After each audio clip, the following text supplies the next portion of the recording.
ಆಮೇಲೆ ಪುನಃ ಅಲ್ಲಿ ಕೆರೆಗೆ ಮೋಟರ್ ಆನ್ ಮಾಡಿ ನೀರು ಇನ್ನೇನು ಇಲ್ಲಿ ಬರಬೇಕು, ಕೆರೆಯಲ್ಲಿ ನೀರು ಮುಗಬೇಕು. ಅವತ್ತೇ ತೀರ್ಮಾನ ಮಾಡಿದ್ರು, ಇನ್ನು ನಾನು ಜಮೀನು ಮಾಡ್ಬಿಟ್ಟು ಪೆಟ್ಟಿ ಅಂಗಡಿ ಇಟ್ಕೊಂಡ್ರು ಬರೋದಿಲ್ಲ, ಕೃಷಿ ನಮ್ಗೆ ಬೇಡ ಅಂತ.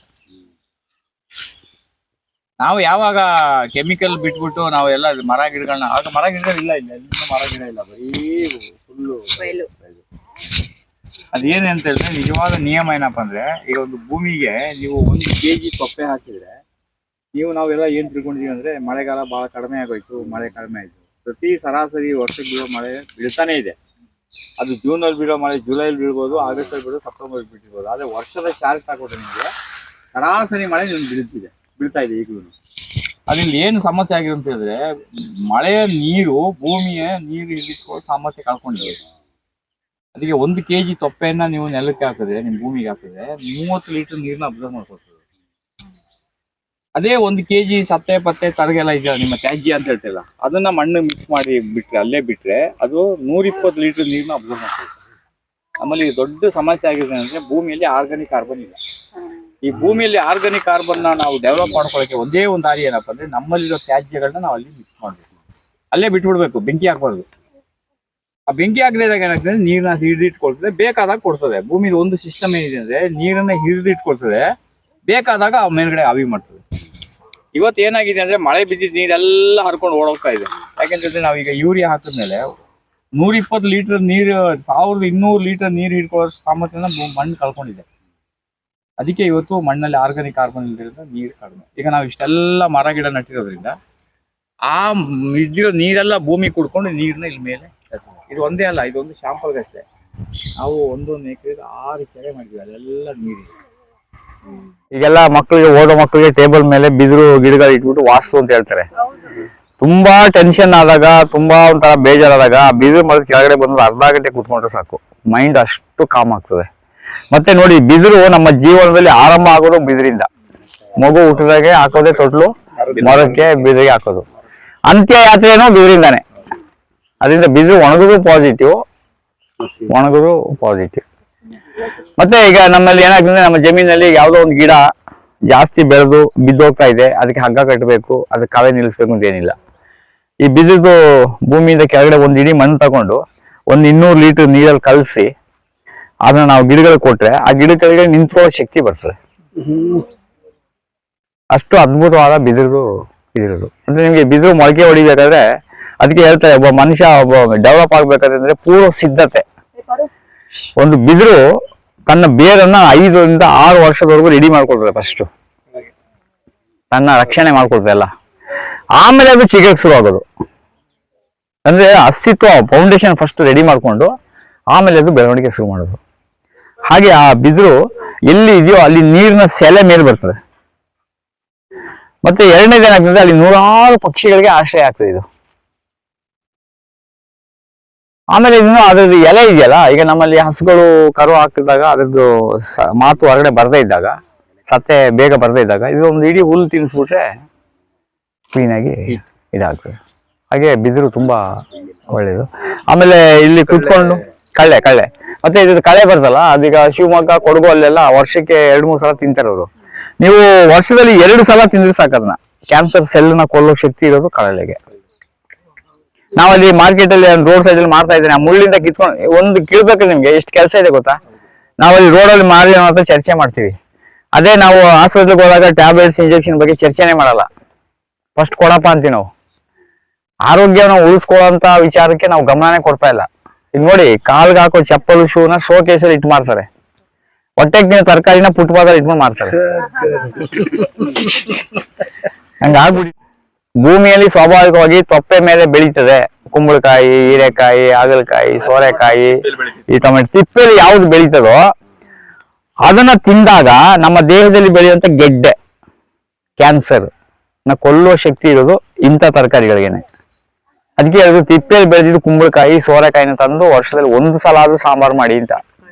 ನೀವೇನ್ ಮಾಡ್ತೀರಿ, ಅಂಗಡಿಗೆ ಹೋದ್ರೆ, ಮಾರ್ಕೆಟ್ಗೆ ಹೋದ್ರೆ ಕಲರು, ಫಿಗರು, ಕ್ಯಾರೆಟ್ ಒಳ್ಳೆ ಒಂದೇ ಫಿನಿಶಿಂಗ್ ಇರ್ಬೇಕು, ಒಳ್ಳೆ ಗರಗರ ಕಲರ್ ಇರ್ಬೇಕು, ಅದನ್ನ ತಂದು ಸಾಂಬಾರು ಮಾಡ್ತೀವಿ. ಅದ್ರ ಬದಲು ಅಲ್ಲೆಲ್ಲೋ ಸ್ವಲ್ಪ ಕಂಡೆಮ್ ಆಗಿರೋಂಥ ತರಕಾರಿ ತರದಲ್ಲ ನಾವು, ಔಷಧಿ ಗುಣ ಇರೋದು ಅದರಲ್ಲೇ. ಹಾಗೆ ಈ ಹಣ್ಣು ಇದೆಯಲ್ಲ, ಈ ಹಣ್ಣನ್ನ ನಾವು ವರ್ಷಕ್ಕೆ 1 ಸಲ 2 ಸಲ ಆದ್ರೂ ತಿನ್ಬೇಕು. ನೋಡಿ ನೋಡಿ ಹಣ್ಣು ತಗೊಳ್ಳಿ, ಮೆಲ್ಲ ಕೈ ಹಾಕಿ. ನಮ್ಮನೆ ಹತ್ರ ಒಂದು ಗಿಡ ಹಾಕಿದ್ವಿ, ಎಲ್ಲೋ ಇಲ್ಲ, ಇದು ಹಾಕೋದ್ಕಿಂತ ಅದೇ ಬರ್ಬೇಕು. ಇಷ್ಟೇ ದಪ್ಪ ಬರೋದಾ ಸರ್? ಇಷ್ಟೇ ದಪ್ಪ ಇಷ್ಟೇ, ಇಲ್ಲ ಇಲ್ಲ ಇಷ್ಟೇ, ಇದ್ರ ಮೇಲೆ ಬರೋದು.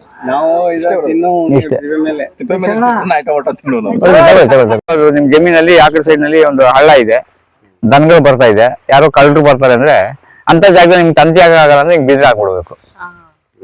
ಆಗ ಯಾರು ಬರಕ್ ಆಗಲ್ಲ, ನುಗ್ಗಿ ಬರಕ್ ಆಗಲ್ಲ. ಈಗ ನಮಗ್ ಬೇಕಾಗಿರೋ ಗೊಬ್ಬರನ ನಾವು ಹೆಂಗೆ ನಾವೇ ತಯಾರು ಮಾಡ್ಕೊಳ್ಳೋದು. ಹೆಂಗೆ ನಾವು ಯಾವಾಗ ಗೊಬ್ಬರ ತಯಾರು ಮಾಡ್ಕೊಳ್ಬೇಕಾದ್ರೆ ನಮ್ಗೊಂದು ಹಸು ಅನ್ನೋದು ಒಂದು ನಾಮಕಾವಸ್ಥೆಗೆ ಒಂದು ಹಸು ಇದ್ರೆ ಸಾಕು. ಒಂದು ಹಸು ಇದ್ರೆ ನಾವು 30 ಎಕರೆ ತೋಟ ಮೇಂಟೈನ್ ಮಾಡ್ಬೋದು. ಅಷ್ಟು ಹಸುವಿನ ತೊಪ್ಪೆಯಲ್ಲಿ ಅಷ್ಟು ವರ್ಮ್ಸ್ಗಳಿರ್ತವೆ. ಅದರಲ್ಲಿ ಒಂದು ಗ್ರಾಮಲ್ಲಿ 33 ಕೋಟಿ ವರ್ಮ್ಸ್ ಇದೆ. ನಾವು ಹಸುವಿನಲ್ಲಿ 33 ಕೋಟಿ ದೇವತೆಗಳಿದ್ದಾರೆ ಅಂತಾರೆ. ನಾವು ತೊಪ್ಪೆಯಲ್ಲಿ ವರ್ಮ್ಸ್ ಇದೆ. ಇದು ಮಾಡುವಾಗ ನಾವೇನ್ ಮಾಡ್ಕೊಂಡ್ರೆ ನೋಡಿ, ಲೇಯರ್ ಹಾಕುವಾಗ ಒಂದು 30% ಕಪ್ಪು ಮಣ್ಣು, 30% ಕೆಂಪಣ್ಣು, 30% ಗೊಬ್ಬರ, ಹಿಂಗೆ ಲೇಯರ್ ಹಾಕಿ ನಾವೇನ್ ಮಾಡ್ತೀವಿ, ಹಿಂಗೆ ಲೆವೆಲ್ ಮಾಡ್ಕೊಳ್ತೀವಿ. ಈ ತರ ಒಂದ್ ಲೇಯರ್ ಇದು ಮಿಕ್ಸ್ ಮಾಡಿ ಹಾಕಿದ್ವಿ. ಇವಾಗ ಒಂದು ಲೇಯರ್ ಅಲ್ಲಿ 30% ಕೆಂಪು ಮಣ್ಣು, ಒಂದ್ ಲೇಯರ್ ಅಲ್ಲಿ 30% ಗೊಬ್ಬರ, ಇನ್ನೊಂದು ಲೇಯರ್ ಅಲ್ಲಿ 30% ಕಪ್ಪು ಮಣ್ಣು, ಇನ್ನೊಂದು ಲೇಯರ್ ಅಲ್ಲಿ ಗೊಬ್ಬರ, ಇನ್ನೊಂದು ಲೇಯರ್ ಅಲ್ಲಿ ಮರಳು 5%. ಹೀಗೆ ಲೇಯರ್ ಮಾಡಿ ಇಟ್ಬಿಟ್ಟು ಅದನ್ನ ಚೆನ್ನಾಗಿ ಮಿಕ್ಸ್ ಮಾಡಿ ಈ ತರ ಗುಡ್ಡೆ ಹಾಕ್ತಿವಿ. ಎಷ್ಟು ದಿನ ಬಿಡ್ತೀರಿ ಈ ತರ ಒಂದು 7 ದಿನ 8 ದಿನ 10 ದಿನ ಬಿಡೋದು. ನಮ್ಗೆ ಹಂಗೆ ಸಮಯ ಆಗ್ತದೆ ಹಾಗೆ ಬಿಡೋದು. ಆಮೇಲೆ ಇದನ್ನ ಮಿಕ್ಸ್ ಮಾಡಿ ಈ ತರ ಹಾಕೋದು. ಈ ತರ ಹಾಕ್ಬಿಟ್ಟು 40 ದಿನ ಆದ್ಮೇಲೆ ಪುನಃ ಈ ಕಡೆಯಿಂದ ಮಿಕ್ಸ್ ಮಾಡೋದು. ಪುನಃ 40 ದಿನ ಆದ್ಮೇಲೆ ಈಗ ಮಿಕ್ಸ್ ಮಾಡೋದು. ಇದು 1 ಇಯರ್ ನಾವು ಇಲ್ಲಿ ಮಿಕ್ಸ್ ಮಾಡ್ತಾ ಇರ್ಬೇಕು. ಅವಾಗ ಏನಾಗುತ್ತೆ ಅಂದ್ರೆ ಅದು ಕಪ್ಪು ಕಲರ್ ಬಂದಿರ್ತದೆ, ನಿಮ್ಮ ಕಾಫಿ ಕಲರ್ ಇರ್ತದೆ, ಪುಡಿಯಾಗಿ ಹಿಂಗ್ ಉದುರ್ತದೆ. ಇದನ್ನ ನಾವು ಗಿಡ ನೆಡುವಾಗ, ಒಂದ್ಸಲ ಗಿಡ ನೆಡುವಾಗ ಅದು ಸುತ್ತ ಹಾಕ್ಬಿಟ್ಟು ಏರ್ ಬುಲ್ ಬರೋಷ್ಟು ನೀರ್ ಹಾಕಿ 4 ಎಕರೆದಲ್ಲಿ ಹಾಕಿ ಬಿಟ್ಬಿಟ್ರೆ ಆ ಗಿಡಕ್ಕೆ ಇನ್ನು 100 ವರ್ಷ ಬದುಕಿದ್ರು ಅದಕ್ಕೆ ಗೊಬ್ಬರದ ಅವಶ್ಯಕತೆ ಇಲ್ಲ. ಎಕ್ಕ ಅದರಲ್ಲಿ ಜಿಂಕ್ ಮತ್ತೆ ಬೋರಾನ್ ಇರ್ತದೆ. ಇದನ್ನ ಈಗ ಮುಚ್ಚಿಟ್ಬಿಟ್ಟು ಇದು ಮಿಕ್ಸ್ ಮಾಡಿ 1 ಇಯರ್ ಇದು ಆಟ ಆದ್ಮೇಲೆ ಗೊಬ್ಬರ ಏನಾದ್ರು ಮಾಡಿ ಕೊಡ್ಬೋದು. ಇಲ್ಲದಿದ್ರೆ ನಾವು ಪ್ಲಾಸ್ಟಿಕ್ ಅವ್ರಿಗೆ ಗಿಡ ನರ್ಸರಿ ಮಾಡ್ತೀವಲ್ಲ, ಅದಕ್ಕೆ ಈ ಮಣ್ಣನ್ನ ತುಂಬಿಸ್ಕೊಳ್ಬೋದು. ಅದರಿಂದ ಈ ಮಣ್ಣು ತಯಾರು ಮಾಡೋದೇ ಒಂದು ದೊಡ್ಡ ಕೆಲಸ. ಇದಕ್ಕೆ ಲೇಬರ್ ಕಾಸ್ಟ್ ಜಾಸ್ತಿ ಆಗೋದು.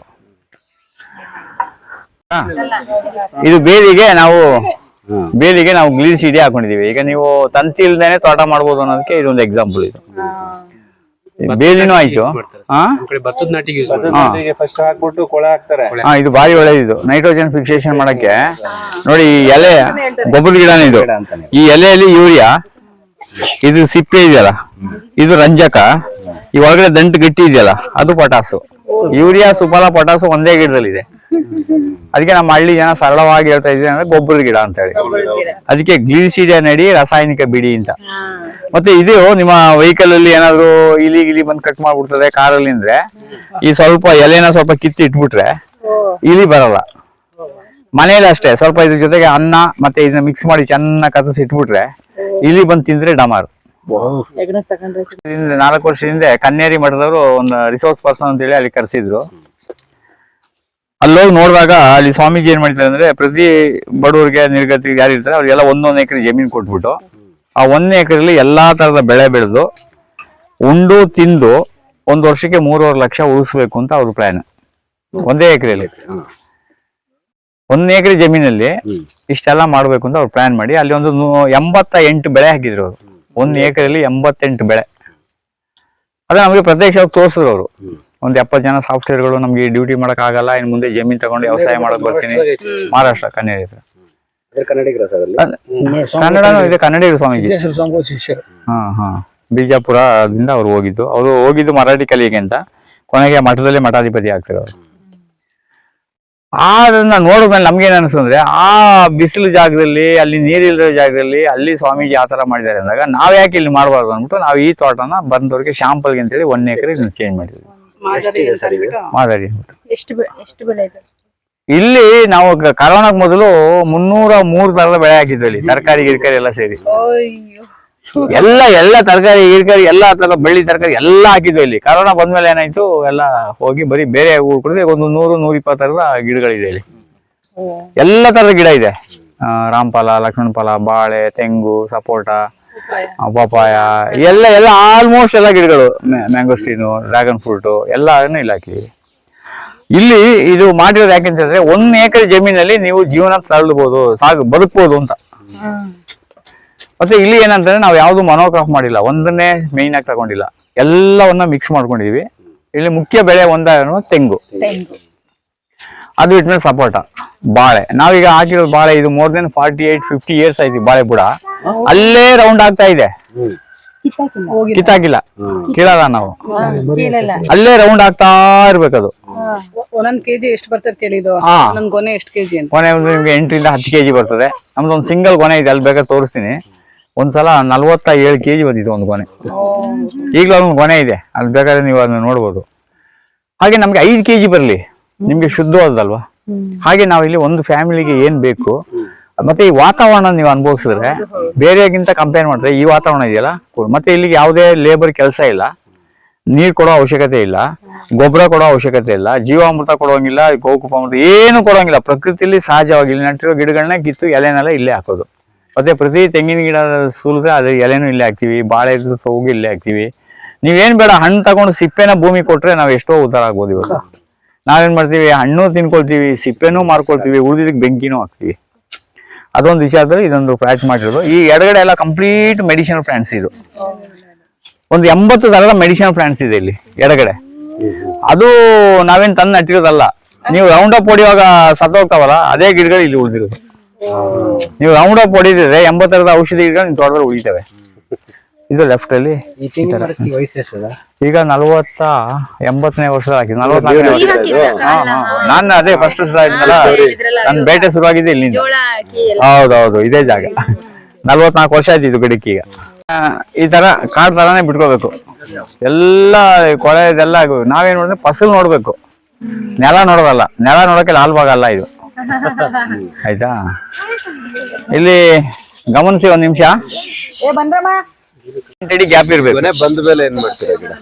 ಗಿಡ ಅಲ್ಲೇ ಬಗ್ಗಿಸ್ಬಿಡೋದು, ಅಲ್ಲೇ ಬಗ್ಗಿಸ್ಬಿಡೋದು. ಅದ್ರ ರಸ ಎಲ್ಲ ಇನ್ನೊಂದು ಗಿಡಕ್ಕೆ ಹೋಗ್ತದೆ. ಇಲ್ಲಿ ನೋಡಿ, ಒಂದ್ ತಿಳ್ಕೊಳ್ಳಿ, ಈಗ ನೀವು ಇದನ್ನ ಗೊನೆ ಕಟ್ ಮಾಡ್ಕೊಳ್ತೀರಿ ಅಂತ ಇಟ್ಕೊಳ್ಳಿ. ಇದನ್ನ ಗೊನೆ ಕಟ್ ಮಾಡ್ತೀರಿ, ನಮ್ ರೈತರು ಏನ್ ಮಾಡ್ತಾರೆ, ಕಟ್ ಮಾಡಿ ತಗೊಂಡೋಗಿ ಗೇಟ್ ನಿಂದ ಹೊರಗಡೆ ಹಾಕ್ಬಿಡ್ತಾರೆ. ಯಾಕಂದ್ರೆ ಅಂಗಡಿಗೆ ಪಟಾಸ್ ತರ್ಬೇಕಲ್ಲ, ಆಯ್ತಾ. ಅದನ್ನ ಹಾಕ್ಬಿಡ್ತಾರೆ, ಕೂಲಿ ಗಿಲ್ಲ ಕೊಟ್ಟು ಮಾಡ್ತಾರೆ. ನಾವೇನ್ ಮಾಡ್ತೀವಿ, ಈ ಗಿಡ ಇಲ್ಲೇ ಬಗ್ಗಿಸ್ತೀವಿ. ಇದೆಲ್ಲ ರಸ ಈ ಗಿಡಕ್ಕೆ ಬರುತ್ತೆ. ಅದೇ ಗಿಡಗಳದ್ದು ವಿಶೇಷತೆ. ಅಲ್ಲೇ ಇದೆಲ್ಲ ಗೊನೆ ದೊಡ್ಡದು. ಅದು ಆ ಗೊನೆ ಕಟ್ ಮಾಡಿದ್ಮೇಲೆ ಗೊನೆ ತಗೊಂಡ್ಬಿಡ್ತೀವಿ, ಬಗ್ಸಿದ್ರೆ ಇದ್ರ ರಸ ಪೂರ್ತಿ ಏನಾಗ್ತದೆ ಇದಕ್ಕೆ ಹೇಳ್ಕೊಳ್ತದೆ. ಹಿಂಗೆ ಇಲ್ಲಿ ರೊಟೀನ್ ಆಗ್ತಾನೆ ಇರ್ತದಲ್ದೆ, ಜಾಗ ಬದಲಾಯಿಸಲ್ಲ ಅದು. ಒಂದು ಗುಂಪಲ್ಲಿ ನಮ್ಗೆ 6ರಿಂದ 8 ಗೊನೆ ಬರ್ತವೆ ಒಂದು ವರ್ಷಕ್ಕೆ. 120 ಗಿಡದಲ್ಲಿ ನಿಮ್ಗೆ ಬಂದ್ರೆ ನಿಮ್ ಮನೇಲಿ ಯಾವಾಗ್ಲೂ ಬಾಳೆಹಣ್ಣಿಗೆ ಕೊರತೆ ಇರಲ್ಲ. ಇದು ಯಾವ್ದಾದ್ರು ತರಕಾರಿ, ನೀವು ಯಾವುದೇ ತರಕಾರಿ ಹಾಕಿರಿ, ಯಾವುದೇ ಹಣ್ಣಿನ ಗಿಡ ಹಾಕಿರಿ, ಏನೇ ಹಾಕಿರಿ, ಅಲ್ಲಿ ಒಂದು ನುಸಿ ರೋಗ ಅಂತ ಒಂದು ಬರ್ತದೆ, ಹುಳ ಬರ್ತಲ್ಲ. ಅದಕ್ಕೆ ನೀವು ಸುಲಭವಾದ ವಿಧಾನ ಏನಪ್ಪಾ ಅಂದ್ರೆ, ನೀವು ಯಾರು ಪೆಪ್ಸಿ ಕೋಕಾ ಕುಡಿಯೋಲ್ಲ ನನಗೆ ಗೊತ್ತು, ಬಾಟ್ಲು ತಗೊಂಡ್ ಬನ್ನಿ, ಯಾರೋ ಕುಡ್ದಿರೋ ಬಾಟ್ಲು ತಗೊಂಡ್ ಬನ್ನಿ. ಇಲ್ಲೊಂದು ಹೋಲ್ ಮಾಡಿ, ಈ ಕಡೆ ಒಂದು ಹೋಲ್ ಮಾಡಿ, ಈ ಕಡೆ ಒಂದು ಹೋಲ್ ಮಾಡ್ಬಿಡಿ. ಇದ್ರ ಒಳಗಡೆ ಒಂದು ಬಾಳೆಹಣ್ಣನ್ನ, ಕೊಳ್ತೋಗಿರೋ ಬಾಳೆಹಣ್ಣು ಅಥವಾ ಬಾಳೆಹಣ್ಣು ಸಿಪ್ಪೆ ಅಥವಾ ಒಂದು ಹಣ್ಣನ್ನ ಚೆನ್ನಾಗಿ ಕಟ್ ಮಾಡ್ಬಿಟ್ಟು ಇದ್ರೊಳಗೆ ಹಾಕ್ಬಿಟ್ಟು ಸ್ವಲ್ಪ ಸೋಪ್ ಆಯಿಲ್ ಹಾಕಿ ಬಿಟ್ಬಿಡೋದು. ಈ ಬೇರೆ ಬೇರೆ ತರಕಾರಿಗಳಿಗೆಲ್ಲ ಬಂದು ತರಕಾರಿ ಹುಳ ಹೊಡಿತಲ್ಲ, ಆ ಸ್ಮೆಲ್ಗೆ ಏನಾಗ್ತದೆ, ಬಂದು ಎಲ್ಲ ಟ್ರ್ಯಾಪ್ ಆಗ್ತದೆ. ಅದೇ ಗೌರ್ಮೆಂಟ್ ಅವರು ಮತ್ತೆ ಕಂಪನಿಯವ್ರು ಮಾಡ್ತಾರೆ, ಅದೆಲ್ಲ ಒಂದ್ಸಲ ಸ್ಮೆಲ್ ಮುಗಿಯೋ ಗಂಟೆ ಆಮೇಲೆ ಹೋಗ್ಬಿಡ್ತದೆ. ಪುನಃ ನಿಮ್ಗೆ ಇದ್ರದ್ದು ಬಾಳೆಹಣ್ಣು ಒಂದು 15-20 ದಿನ ಸ್ಮೆಲ್ ಇರ್ತದೆ. ಪುನಃ ಸ್ಮೆಲ್ ಬರುವಾಗ ಪುನಃ ಇನ್ನೊಂದು ಬಾಳೆಹಣ್ಣು ಕಟ್ ಮಾಡಿ ಹಾಕ್ಬಿಡೋದು. ಸೋಪ್ ಆಯಿಲ್ ಹಾಕೋದು ಯಾಕಂದ್ರೆ ಹುಳ ಬಿದ್ಮೇಲೆ ಅದ್ಮೇಲೆ ಹತ್ತುವಾಗ ಕಾಲು ಜಾರ್ಬೇಕು. ಅದಕ್ಕೆ ಮಳೆಯಲ್ಲಿ ಏನಾದ್ರು ನೀರು ತುಂಬಿಕೊಳ್ತಂದ್ರೆ ನೀರ್ನ ಈ ತರ ಚೆಲ್ಬಿಟ್ಟು ಹೇಗೆ ನೀವು ಅಲ್ಲಿಗೆ ಹಾಕೋಬಹುದು. ಇದನ್ನ ನೀವು ತರಕಾರಿ ಪೂರ್ತಿ ಖಾಲಿ ಮಾಡೋದು ಬೇಡ, ಅದು ಆ ಸ್ಮೆಲ್ಗೆ ಅದು ಬರ್ತಾ ಇರ್ತದೆ. ಮಾವಿನ ಹಣ್ಣು ಸೀಸನ್ ಅಲ್ಲಿ ತುಂಬಾ ಒಳ್ಳೆ ಅದ್ಭುತವಾಗಿ ಇದು ಮಾಡೋದು. ನಾವು ಏನು ಕೆಮಿಕಲ್ ಬಳಸಬಾರ್ದು ಎಲ್ಲೂ. ನೋಡಿ ಮಾವಿನ ಹಣ್ಣು ಹಾಕಂಗಿಲ್ಲ. ಬಾಳೆಹಣ್ಣು ಅಂದ್ರೆ ಬಹಳ ಚೆನ್ನಾಗಿ ಬೇಗ ಸ್ಮೆಲ್ ಆಗ್ತದೆ, ವಾಸನೆ ಬರ್ತದೆ. ನೋಡಿ ಇದೆಲ್ಲ ಗ್ಲೀಸಿಡಿಯಾ 3 ತಿಂಗಳು ಒಂದ್ಸಲ ನಾವು ಕಟ್ ಮಾಡ್ಕೊಳ್ತೀವಿ. ಇದನ್ನ ಕಟ್ ಮಾಡಿದ್ರೆ ಸೊಪ್ಪು ಬುಡ ಅಲ್ಲೇ ಇರುತ್ತೆ, ಮೇಲೆ ನೀವು ಕಟ್ ಮಾಡಿ ಬಳಸ್ಕೊಳ್ಬೋದು. ಮತ್ತೆ ಅದು ಒಂದ್ಸಲ ಗ್ಲೀಸಿಡಿಯಾ ಬಂದ್ಬಿಟ್ರೆ ಇನ್ನಾದ್ರ ಲೈಫಲ್ಲಿ ಅದು ಹೋಗಲ್ಲ, ಅದು ಪರ್ಮನೆಂಟ್ ಆಗಿರುತ್ತೆ. ಅದೇ ಗಿಡ ಬರೋದು ಕಷ್ಟ ಅದು. ಅಯ್ಯೋ ಬರೋದು ಭಾರಿ ಕಷ್ಟ, ಸಾಹಸ. ಈ ನುಸಿ ರೋಗ ಬಂದ್ರೆ ನಾರಾಯಣ ರೆಡ್ಡಿ ಅವ್ರದ್ದು ಮೆಥಡ್. ಈ ನುಸಿ ರೋಗ ಕಾಯಿ ಎಲ್ಲ ಒಂದು ಸಿಂಕ್ ಆಗೋದನ್ನ ಮಾಡಿದ್ರೆ ಇಲ್ಲಿ ಪಂಚರೋಧ ಕಡ್ಡಿ ಇಲ್ಲೊಂದು ಹೊಡಿತೀವಿ, ಪೂರ್ವದ ಕಡೆಗೆ ಒಂದು ಪಶ್ಚಿಮ ಕಡೆಗೆ ಒಂದು ಹೊಡಿತೀವಿ. ಅದ್ ನೋಡಿ ಈ ರೀತಿ ಇಲ್ಲಿ ಸೋರಕ್ ಶುರು ಆಗ್ತದೆ. ಆಗ ಡಿಸೀಸ್ ಮೇಲೆ ಹೋಗೋದಿಲ್ಲ. ನೋಡಿ ಇದೆಲ್ಲ ಕಾಯಿ ಮೇಲೆ ಗೊಣ್ಣೆ ಇರ್ತಲ್ಲ, ಇದು ಗೊಣ್ಣೆ, ಇದೆಲ್ಲ ಹೋಗಿ ಕಾಯಿ ಮೇಲೆ ಇಟ್ಟು ಕಾಯಿ ಹಾಳಾಗ್ತದೆ. ಅದ್ರ ಬದಲು ನಾವು ಇಲ್ಲೇ ಇದ್ ಮಾಡಿದ್ರೆ ನಮಗೆ ಕಾಯಿ ಏನಾಗ್ತದೆ, ಶುದ್ಧವಾಗಿ ಕಾಯಿ ಸಿಗುತ್ತೆ. ಪಂಚಲೋಹದ ಕಡ್ಡಿ ಹೊಡಿಯೋದು. ಅದೀಗ ತುಂಬಾ ಕಡೆ ಇಲ್ಲಿ ಇವಾಗ ಇದೆಲ್ಲ ಲಾವಂಚ. ಇದು ನಿಮ್ಗೆ ಚಾಯಂ ಪಾಶ ಅಂದ್ಬಿಟ್ಟು ಇದೊಂದು ಸೊಪ್ಪಿದೆ. ಇದು ತರಕಾರಿಯಲ್ಲಿ ಇದು ಬಹಳ ವಿಶೇಷ ಕೇರಳದಲ್ಲೆಲ್ಲ. ಇದು ಕಡ್ಡಿ ತಗೊಂಡೋಗಿ ಮನೆ ಹತ್ರ ಯಾರ್ಯಾರು ನಟ್ಕೊಳ್ಬೇಕಾದ್ರೆ ತೊಂದ್ರೆ, ತುಂಬಾ ಒಳ್ಳೆ ಕಡ್ಡಿ. ಇದು ಒಂದ್ 2 ಎಲೆನ ಸೊಪ್ಪು ಸಾರು ಮಾಡ್ಕೊಂಡು ತಿಂದ್ರೆ ತುಂಬಾ ಒಳ್ಳೇದು. ಇದು ಚಾಯಂ ಪಾಶ ಅಂತ ಹೇಳಿ. ಇದು ಕುರಿ ಆಡುಗಳಿಗೆ ಒಳ್ಳೆ ಮೇವು. ನೋಡಿ ಒಂದೇ ಕಡ್ಡಿ ಹಾಕಿದ್ದು. ಇದು ಹಾಕೋದ್ರಿಂದ ಏನಾಗ್ತದೆ, ನೀರನ್ನ ಚೆನ್ನಾಗಿ ಇಳಿಟ್ಕೊಡ್ತದೆ, ಮತ್ತೆ ಮಣ್ಣನ್ನ ಹರಿಯಕ್ ಬಿಡಲ್ಲ. ಇದು ನೈಸರ್ಗಿಕವಾಗಿದೆ. ನೋಡಿ ಇದು ಪಪ್ಪಾಯ ಕಾಂತ ಯಾವ ತರ ಡಿಸೈನು,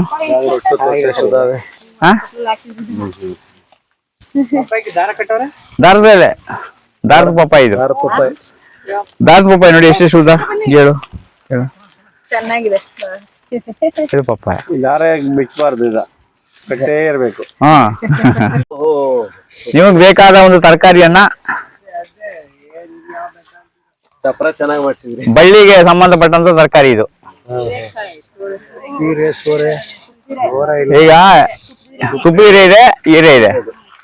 ಇವಾಗ ಹೀರೆಕಾಯಿ ಇದೆಯಲ್ಲ, ಇದು ನೀವು ಇವತ್ತು ಕಟ್ಟು ಮಾರಿದ್ರೆ ಒಂದು 10 ರೂಪಾಯಿ 20 ರೂಪಾಯಿ ಸಿಗ್ಬೋದು ಬ್ರಷ್ಗೆ.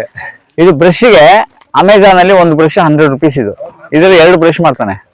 ಮತ್ತೆ ಇದ್ರಲ್ಲಿ ಒಂದು 500 ರಿಂದ 600 ಬೀಜ ಇರ್ತದೆ. ಈಗ ಏನಾಗುತ್ತೆ, ಈಗ ನೀವು ಈ ಕಾಯಿಯನ್ನ ನೀವು ಈಗ ಏನ್ ಮಾಡ್ಬೇಕು, ತಗೊಂಡೋಗಿ ಇಟ್ಕೊಂಡ್ಬಿಡ್ಬೇಕು ಹಿಂಗೆ ಒಣಗಿದ ಮೇಲೆ. ಬೀಜ ತುಂಬಾ ಬೀಜ ಇರ್ತದೆ ಇದ್ರಲ್ಲಿ.